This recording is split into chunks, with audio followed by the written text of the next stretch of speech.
What's good, Tampa? Welcome to another episode. In this one, I'm going to answer another commonly asked question I get.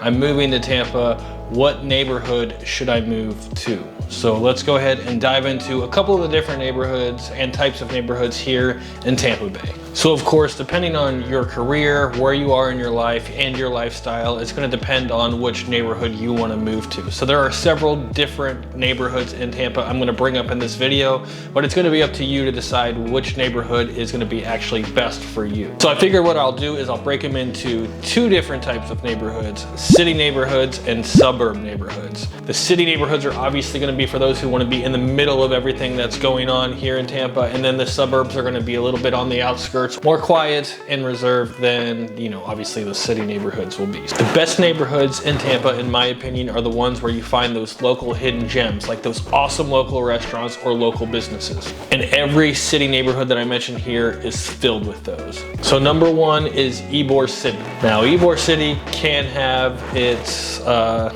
do I say this, right? It can be crazy. So Ybor City is a historic area here in Tampa, just northeast of downtown, and was considered the cigar capital of the world. It's a very, very trendy place with lots of cool local businesses and hidden gems like I mentioned before. I've reviewed several different local restaurants down there that I really enjoy, like Casa Santa Stefano, Stone Soup Company, the Columbia, and much, much more. Got a really cool atmosphere. And again, the historic buildings are what I love the most about it. The homes are so old in Ybor, if you were to buy one, there's a good chance it would be under the National Historic Registry, which basically means then you have to abide by certain restoration codes. So there's certain things you can and cannot do to the house. Ybor City does tend to collect a lot of college-aged people, so the residential options here might appeal to like a younger demographic. There's plenty to do, plenty of bars, restaurants, clubs. Again, so if you kind of want to be in the middle of things that are going on, Ybor City is a great place to do that, and it's not far from downtown or the Channel District. But there's so much art and history in Ybor, that's one of the things that I love the most about it. Next one on my list is the Channel District. And the Channel District is east of downtown, and it's got tons of entertainment, food. It's where our arena is for the Lightning and everything else that's going on. It's where our convention center is as well. There's just tons of things to do in the Channel District, and it's one of my favorite places in Tampa Bay. I'm there all the time. Like I said before, there's plenty of restaurants, and they come along with waterside views. So lots of water view options down there at the Channel District. Sparkman Wharf is one of my favorite places, and it's located right there in the Channel District. I did a whole video on Sparkman Wharf, which I'll throw on the screen, but it's got a big lawn for entertainment, and then you've got tons of restaurants and local vendors and shops all right there in that complex. So there's something for everybody at Sparkman Wharf. And again, if you can get located right near it, that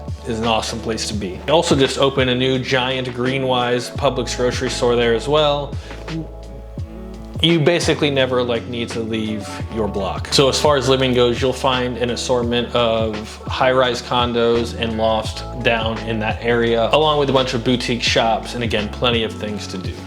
So third for my city neighborhoods is Hyde Park. And again, if you've been watching the channel, you know I love Hyde Park. I've also done a video on that, which you can watch up here as well. But Hyde Park is a family-friendly neighborhood and another historic place here in Tampa. So Hyde Park was founded in the late 19th century, and it's filled with old bungalows, brick streets. It's got that very old neighborhood feel, and it's a beautiful place with a ton of old homes. Again, that's another place where if you buy a home, it might be protected by some of the historic registration, whatever. There's so many things to do in Hyde Park and that are walking distance. Again, tons of restaurants and shops. Some of my favorite, again, I mentioned in that video, are going to be Bar Taco, Meat Market, and again, there's lots of new things coming in down there as well. It's basically over the last few years, they've added so much down there in Hyde Park Village. But again, check out that video to learn more about Hyde Park Village if that's a place you're interested in moving. It is a very inexpensive neighborhood to live in, but if that's something that you can swing, it's again for your family. It's a great family neighborhood. All right, so the next on the list is Seminole Heights. Seminole Heights is an up-and-coming neighborhood in Tampa Bay. Seminole Heights has a really cool art scene and tons of great hole-in-the-wall restaurants. Like they've got King of the Coop, Rooster and the Till, to name a few, which I've made videos on those as well. It's a really trendy part of town where more and more local businesses are kind of moving to. So similar to Hyde Park, it's going to have a lot of bungalow homes, which kind of gives it that unique charm to it, and a lot of brick roads as well. So there's a lot of good benefits to moving to Seminole Heights, and out of the other places I've listed so far for the city neighborhoods, it's probably going to be for now the most affordable option. And these are kind of the neighborhoods that you'd want to be looking at if you want to be in the middle of everything.